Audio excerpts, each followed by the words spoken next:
Welcome to the Slade Ham experiment, everybody. You are aboard the Midnight Spaceship. Hi, I am your captain, Slade Ham. This is the last episode that will come out before my special, Signal Noise, April 2nd. That's right. Some of you are new here. You're watching this because you just watched that. We're going to talk about the whole thing. The old folks, you know, you've been here for the entire process. You know how we got here. You know what the last year has been.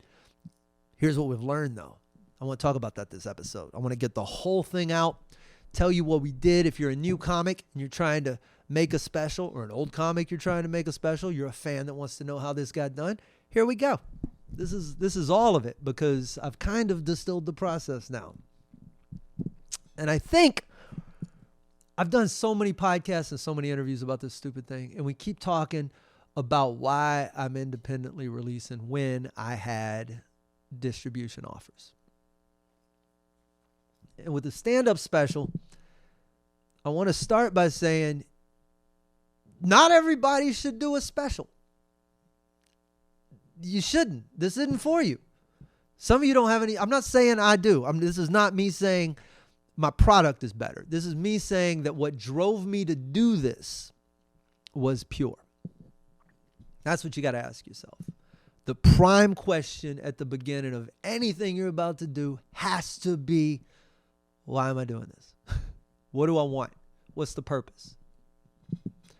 I would challenge you, first and foremost, to work backwards from what you actually want. To sit in a vacuum, not thinking about what you have and what's available to you, but thinking about what's the perfect life? What do I want? If I didn't have to actually worry about it, what would be perfect? How would I like to wake up and spend my day? What would I like to do?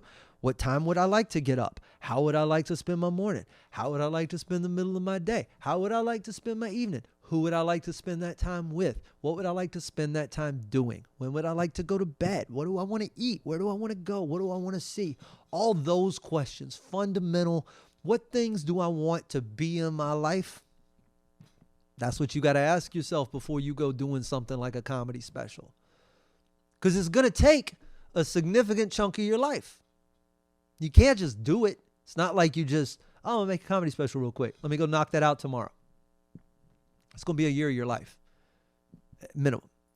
Even if someone does it for you, it's going to take 6 months of you making sure that sets down. Even if they do all the hard work of production, you still got to do the work. So you got to make sure that's something you want to do.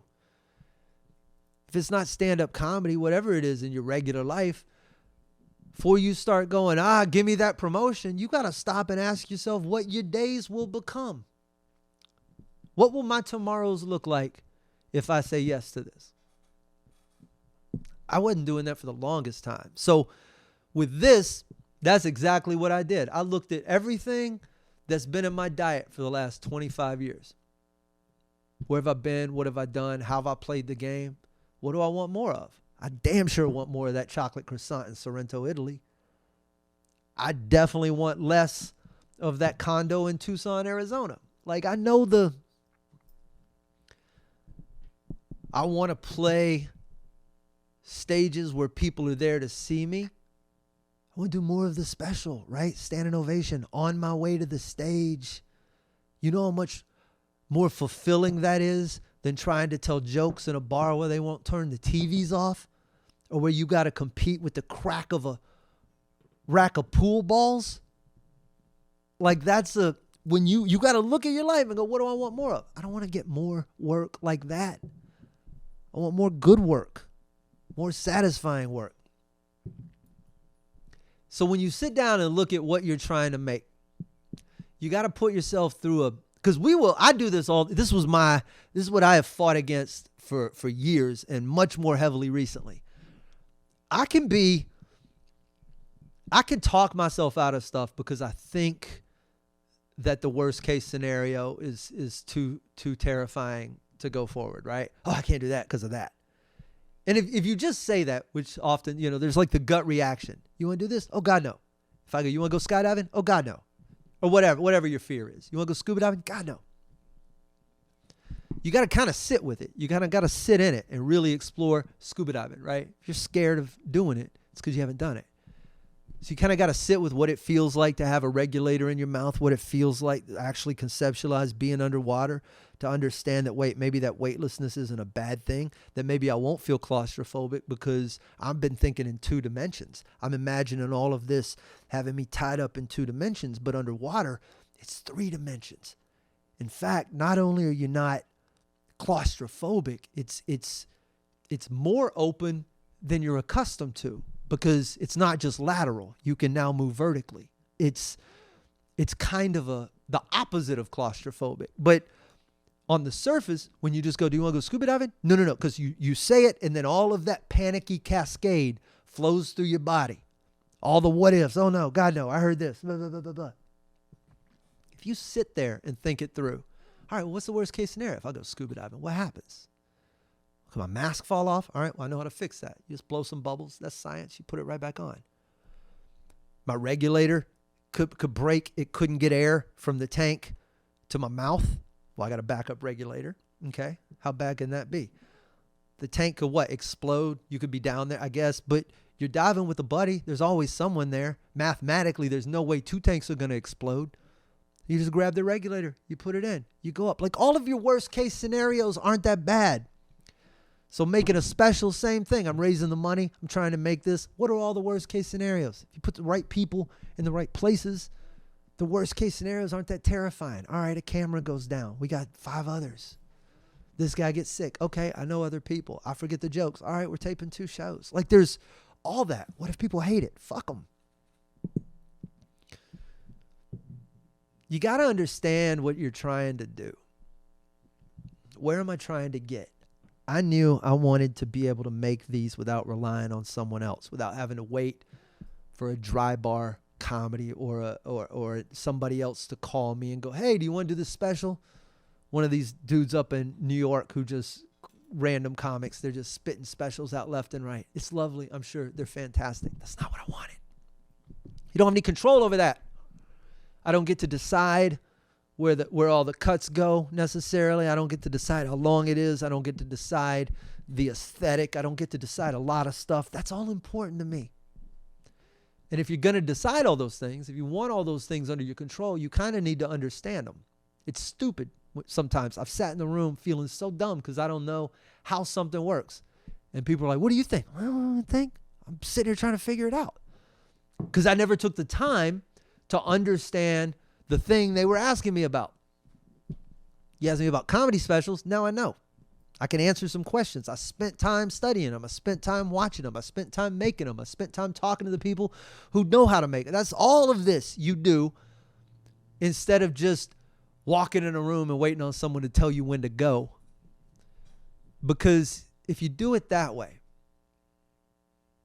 if they never call you back, you never get another thing. Yay, you worked your ass off to get their attention. You dangled the shiny object till they looked at you. They invited you in the room. They served you dinner, and then they sent you on your way. And they never called you again. Now what? You're hungry. You're hungry. You got to wait for someone to send you a dinner invitation so you can eat. It's not how I want to find my food. I don't want the food to be a reward for me having successfully jumped through the right amount of hoops. Oh, you figured out how to trick TikTok. Congratulations. Here's your thing. We'll make it for you. You don't have to do anything at all. Just show up. Give us your art. Let us put it out there the way we see fit and own it forever and keep it forever and never really give it back to you and not really put it out the way you want to. But if you'll let us do that, then you can have a special, you can be important. My whole body recoils against that. I don't want to eat like that. I don't want your prepackaged bullshit food served lukewarm on my plate. I want to tear meat from the bone with my teeth. That's how I want to eat. I also don't want to build my house. I've said this before. You can't build your house on rented land. That's what all these social platforms are. Not saying you can't rent a house. Not saying you can't go spend some time on the property there, but you don't want to build your house there. The special is the house. It doesn't have to live on YouTube. It can live anywhere. It can go anywhere. You know why? Because I own it. The whole thing. I can decide. I can walk it. I can lend it to someone. I can share it. I can do anything I want to. And if YouTube closes tomorrow, I still got a full special. If you're spending your time making videos about the daily news, and then the platform you're making your daily news jokes on shuts off, not only do you not have anywhere else to go, if you go there, you can't bring your old work with you. That's why you got to make some not evergreen, but some content that says something about something bigger than just the thing that just happened. Because the thing that just happened is fleeting. It's news. It's gone. Breaking, broken, gone. If you talk about the human condition, if you talk about the things we all feel, you talk about the things we're all always going to feel because we've always felt them, then you got a chance at making something that can move from one place to another. If it doesn't go here, it goes here. You gotta find a way to make stuff that you own. I can't reinforce that enough. And stuff that is inherently you, not what someone else asked you to do. Now you're an actor. Maybe that's what you want to do. I don't know. This brings me to the hard part, which is, how do you do this in the first place? How do you fund something like this? How do you make money? Well, I learned to do this because I made a special back in 2015 with the Whiskey Brothers. We shot a full-length special. It's 4 comics. We all do like 20, 25, 30 minutes a piece. It's all Netflix standards. It's the first one of these we ever did. But we fundraised it with the Whiskey Brothers podcast, a group of guys who were all telling jokes and drinking whiskey. We had great fans, and those fans came out. They showed up. We said, we're going to make this thing. We raised this money in 2014. There weren't specials really around back then like there are now. Handful a year. We were a little early. And these dudes raised the money for us. And we put it all together. We made this incredible special, and we couldn't sell it. I didn't know anybody. I was so young and ignorant. Not young in comedy years, but young in my own years mentally. And we couldn't sell it. But we made it. We raised the money. And that taught me that night the power. The night that thing cleared, I remember thinking to myself how remarkable it was that something like Kickstarter existed, that there was something that connected me directly with our fans, and I was able to talk to them and communicate with them and create rewards for them. We had a whole interaction over the course of like 2 months of funding this thing. And I took that same business model and we applied it to Andy Huggins, the special we did last year. We taped in July of 2022. It came out in October of 2023. You can now watch the Andy Huggins special on Amazon Prime if you're a member. How cool is that? It's incredible. It's wonderful. It's one of the best comedy specials I've ever seen because Andy is a sniper. He's a surgeon. He's pick a word that starts with S that means you're proficient at your job. That's Andy. It's great. But we learned an immense amount about fundraising there and about how to make something there and stuff about where we want our cameras and how we're going to build sets and how we're going to do these things. Why don't I ever hold the microphone like this? I could sit back and be more comfortable. I'm always careful when I do stuff, man. I get my own way. I will self-sabotage. I will not give myself the best shot at things because I can trick myself later by saying, well, I didn't really try. That didn't go the way I wanted it to, but I didn't really try.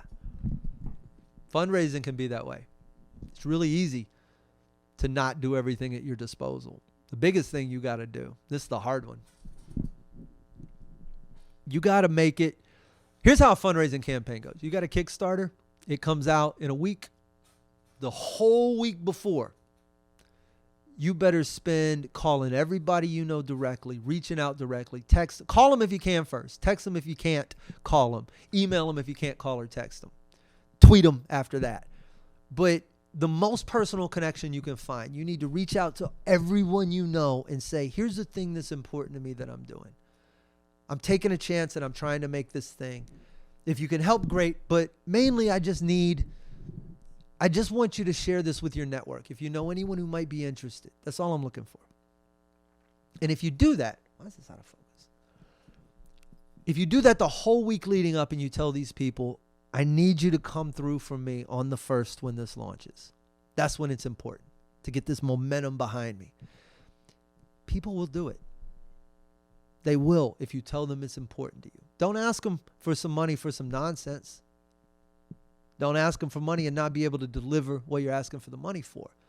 But if you got a plan and you have some intent, you will be shocked at how your network will show up for you. Even if, I don't really have any friends, I only know like 5 or 6 people. That's all you need. That's a perfect starting point. 6 people can get a whole project off the ground. And there's network effects that come with that. But you got to be willing to reach out to these folks, not just on day one, not just the stupid. There's campaigns I'm watching right now. Other people trying to make comedy specials and other stuff. And they try the same thing. Hey everybody, I made a comedy special. Here's my Facebook post. Can you look, show up. The announcement post will get some love. Everything else after that, 3 likes. Same 3 people. Same 3 people who have already donated. They're liking because they're hoping that other people will like it and make them feel not so dumb about what they donated. You gotta find a different way to approach people, and it's got to be personal. You're asking them to get enrolled in your creative process and your output. You have to be willing to talk to them human to human so that they understand why this is important. You can't fake that part. Now, what comes after that is equally as important. This is where I would highly advise you to pull out some Stoic writing, to read some philosophy from some folks who knew how to be disappointed and miserable because there's going to be a letdown. You have to manage your expectations regarding how people are going to show up for you. Because 2 things are going to happen. One, not nearly as cool as the other. One sucks. One is all the people you thought were going to show up. Your friends, Romans, countrymen, the dudes around you, the people in your life who are supposed to care about this. And they just don't because they got their own stuff going on. You got to forgive them. You got to move past it. It's absolutely imperative. So-and-so didn't share it. Just write it off. You will lose your mind if each one of those things is moving you to tears. You have to manage your expectations. Nobody's going to respond. Clubs aren't going to respond when you send them the tape. Comics aren't going to respond when you ask them to share it. They're not going to respond when you ask them to help you raise the money. They're not going to respond when you ask them if they've ever done it before. They're not going to respond when you ask them any questions about anything at all because they're in their own little fragile realities, and that's fine too. I get it. You have to get it. We're all struggling. Let these people struggle. This is not their job to carry your backpack up the hill. It is our job to carry our own bags and our own water and our own supplies and to set up our tents. If people along the way, hey, I got a little space in my bag, I'm going to help you out. Hey, can I help you get there? Hey, can I push a little? Welcome those people. They're wonderful people. Commune with them around the fire that night. But most people are just trying to walk up that same stupid mountain themselves, and they're probably further down than you are. And the ones that are already up there have moved on to other things, and it's just unrealistic to expect them to participate in any way. Some of them, though, will help and surprise you, and that's the part that's the payoff. Because for every person you thought would help that doesn't, someone you didn't think would ever be in your corner will come out of nowhere. I don't know how else to explain that. There's producers on this show that catalyzed the whole thing. Kevin Martin, my friend who sings for Candlebox, was one of the earliest producers to come on board, and it catalyzed it for me. It was like the jolt of energy. It was like the rocket boost that this thing needed. I can't explain to you how important that was or how grateful I am or how much it meant, but it wasn't expected. It replaced a lot of other things I was expecting that didn't show up. Mercifully, after the Andy special, I was in a place where I knew they probably weren't going to show up. And that's the greatest tool you can give yourself, to get to a place where your expectations aren't betraying you, where they're not letting you down all the time, where they're realistic, optimistic, but also not deterministic on how you feel. Where else? A couple of other things, then we'll get out of here. I think, to go back to the very beginning, when I said you have to ask yourself what you want. Once you decide that and you've made it through this process to the state that we're talking about now, I think then you really have to ask yourself what you're making. That probably comes before the fundraising. You need it for some budgeting. But are you interested? What do you want to make? Are you making something that's like everything else that's out there? Oh, well, that's what they made, so that's what I'll make. Are you just copying someone else's painting? Are you just doing your own little forgery, your own little replication, your own little drawing that just looks like everybody else's drawing? Or do you have some original in your head that you want to get out? Because if that's what you're doing, you should know that if you're going to compete in whatever industry you may be in, you should take a look at the noise floor in that industry. By noise floor, I mean, what are 80% of the people in the game doing, right? There's 10% down at the bottom who they're making trash, right? They just got in. They don't know what they're doing. There's 10% at the top that's excelling. They're putting wonderful stuff out. But there's the middle class. If you look at them and you go, what are all of them doing? In stand-up right now, it happens to be the 3-camera club shoot. Very simple. If you're a painter, a sculptor, or something, I'm sure there's things that if you just go to Etsy or if you just go to TikTok, you can just scroll through and there's trending things. People are doing it with different kinds of paint and smearing and stuff and abstract, and they were doing it for the long time, melting candles. Everybody's making the same waxy paint. Like, I get it. You could do that, but everything you do differently, every time you add a level of production to it, not a trick, but like a actual thing, right? If everybody's making mediocre, funny specials and you decide to write something Dave Attell level, you've separated yourself from the pack a little. If everybody's shooting in a club and you shoot in a theater, you're separating yourself from the pack a little. If they're shooting on Blackmagic cameras and you shoot on Reds or Aries, you're separating yourself from the pack a little. If everybody's shooting on static cameras and you put cam ops on there so they move a little, you're separating yourself. If you put it now on a dolly track or a jib, you're separating yourself from the people who just got cam operators. 5 cameras is different than 3. And I'm not saying that makes a better comedy special. I'm just saying that they're tools, should you use them, could. They could, when someone sees a shot, the scale matters. Subconsciously in your head, you go, well, that guy only got a room full of people. This guy got a theater full of people. He might be better. Not because it's true, but because we're dumb and we believe that kind of stuff. It's fundamental. It's like on a pure primal level, that's how we think. So if you can do these things, if you can make yourself better, if you can make your product better, if you can hire an editor instead of editing it yourself. Same thing. When I put out my book, I didn't do the cover myself. I hired someone who knows how to do that. Why? Because me putting out a book that I did all by myself is down here with all the other people who put out a book by themselves. But if you add layers to that, right? No, I didn't put it out by myself. Someone edited this. Someone did the graphic design. Someone did, like, all of a sudden you're separating yourself from all of these other people, and it happens quickly. It's like baby steps are giant steps in that world because so many people are afraid to break out of the status quo.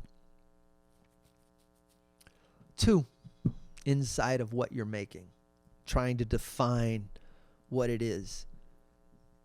It's so important to figure out what it is that you'll be happy working on, right? Like, the idea of making TikTok videos does nothing for me. There's no excitement. I might as well be an accountant in a cubicle for all of the fun that feels like. How do I condense an idea down to 90 seconds? I don't know. Sometimes you can't. Sometimes you don't.